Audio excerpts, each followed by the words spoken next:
President of John B. Levy and Company, to talk about the commercial real estate market. John, we've been hearing for a while now that this is the next big bubble that's going to burst. Yes? Well, I think actually we're already in the throes of a violent deleveraging. So I don't know if the bubble is going to burst, or it's already known. Values are down 30%, 40%. I don't know anybody in commercial real estate that would say this is a surprise, something's going to come, and I'm shocked. All values are reflecting a real decrease in value. So I think we're there. We know it's here. Mm-hmm. Is it going to blow, though?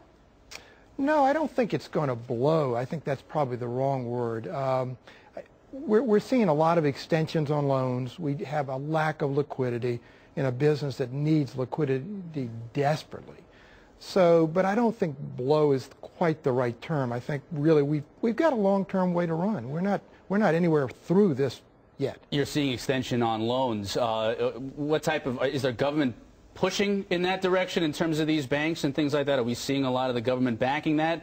Because we hear a lot about the mortgage modification and things like that. Or is this strictly banks out of the goodness of their own heart, or because they don't want to take a big office tower and put it on their books, that they're saying, look, please take another year, take however long it's going to take you to pay this back? Yeah, no, I think it's more that the regulators really aren't pushing the banks to foreclose quickly. It's not a, in single family it's different because there are votes and there are people, and these are houses, these are shopping centers, these are office buildings.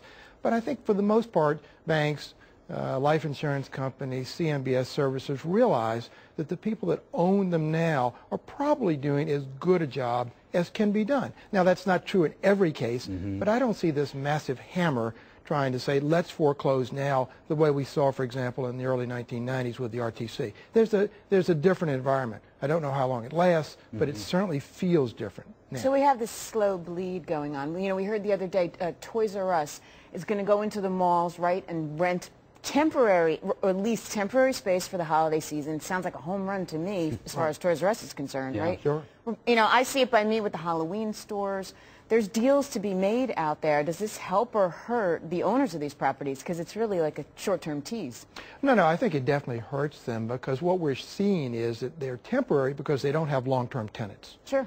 And for the most part, the long-term tenants also want to renegotiate their leases, so whatever they were paying, they want to pay less. So the reason you can get temporary space is because the guy that wants to rent it long-term and has credit is not there. He's gone. We talked about the airline industry before and changes that will take place that will be forever in the industry. Yeah. You know, this is going to change it forever.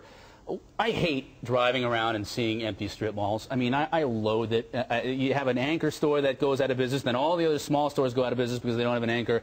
Will we see that growth curtailed to the point where it at least takes a long time before it gets to where it was before? Because it was ridiculous. I mean, they were building them and no one was ever occupying them. They would be built and stay empty forever. Well, when you have enough capital in real estate, capital creates demand. And now we're really short on capital. And there's virtually nothing being built.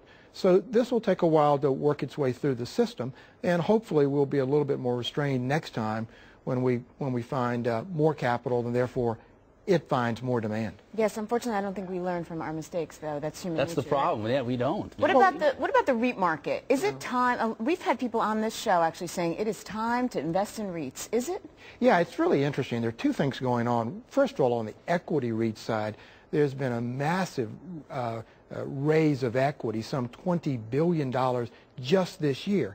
And for the most part, we look at this and say it's defensive for the REITs. They're lowering their debt ratios, they're using it for more acquisitions.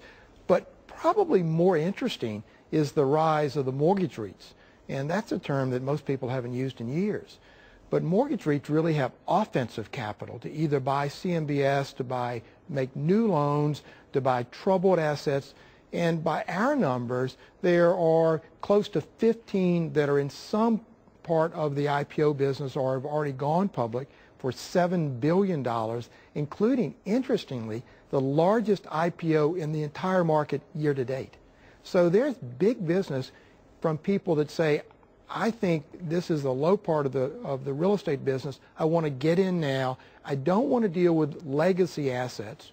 And this is a good time for the mortgage business to come back. So we're seeing the growth of the mortgage REIT business big time. Because then you get like general growth? General Growth filing bankruptcy. Yeah. So on one hand, this is a tough place, I think, for an investor to play. It's confusing. Well, it's very confusing, but General Growth is like most people that have been in the real estate business. They have so-called legacy or toxic assets. They have assets that have gone down in value. So, you know, if you go back to my numbers and say, okay, values have gone down 30, 35, 40, 45%, and you have those assets, you have a terrible leverage problem.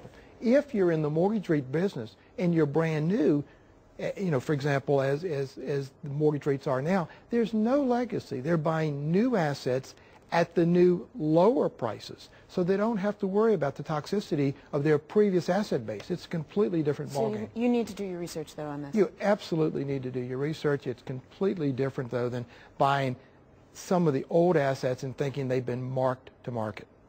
That's some positive information, though. That's uplifting. More than the $11 billion that the airline industry is going to lose. So at the end of this conversation, we certainly do appreciate that. Thank you so much, John Levy, for stopping by. He is the president of John B. Levy.